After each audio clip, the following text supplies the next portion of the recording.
በስመ አብ ወወልድ ወመንፈስ ቅዱስ አሐዱ አምላክ አሜን። እርሱም በደብረ ዘይት ተቀምጦ ሳለ ደቀ መዛሙርቱ ለብቻቸው ወደ እርሱ ቀርበው ንገረን ይህ መቼ ይሆናል? የመምጣትህና የዓለም መጨረሻ ምልክቱስ ምንድነው? አሉት። የማቴዎስ ወንጌል ምዕራፍ 24 ቁጥር 3 የክብረ በዓል ጥሪ መጋቢት 14 2017 ዓ.ም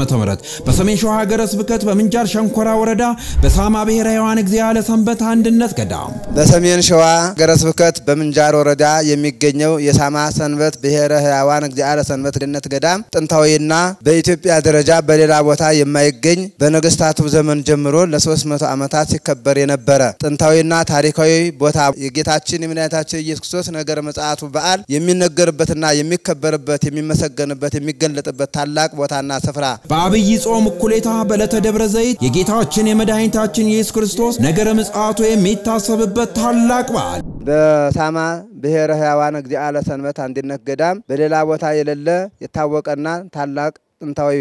የጌታችን ኢየሱስ ክርስቶስ ነገረ ምጽአቱ በዓል የሚከበርበት ብፁዓን አበው ሊቃነ ጳጳሳት መምህራነ ወንጌል ሊቃውንተ ቤተ ክርስቲያንና ዘማሪያን እንዲሁም በርካታ ቁጥር ያላቸው ምእመናን በተገኙበት በድምቀት ይከበራል። በአራቱም አቅጣጫ የምትገኙ ኢትዮጵያውያን ኦርቶዶክስ እምነት ተከታዮች የሆናችሁ ምእመናን መጋቢት 13 እና መጋቢት 14 ቀን 2017 ዓመተ ምህረት በሳማ ሰንበት ገዳም በታላቅ ሁኔታ ስለሚከበር መጣችሁ እንድታከብሩ እናሳስባለን። ጌታችን መድኃኒታችን ኢየሱስ ክርስቶስ በክብር በግርማ መለኮቱ ዳግመኛ ለፍርድ የመምጣቱ ነገር የሚታሰብበት የደብረ ዘይት በዓል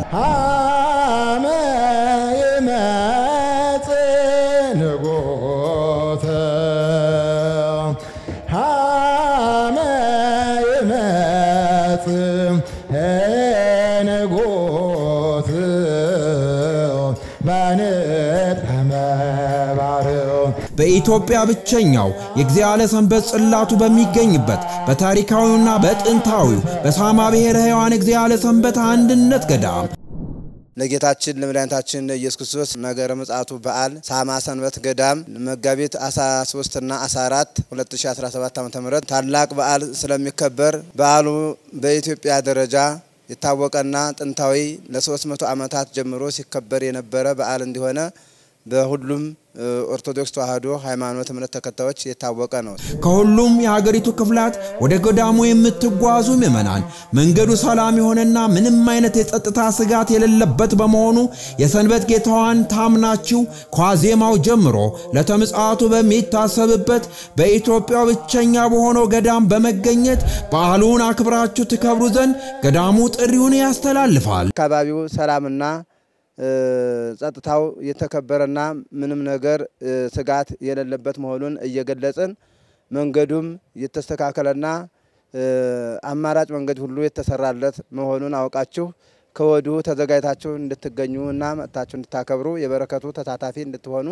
እናሳስባለን። የሳማ ብሔረ ሕያዋን እግዚአብሔር ሰንበት አንድነት ገዳም ሰበካ ጉባኤ ጽሕፈት ቤት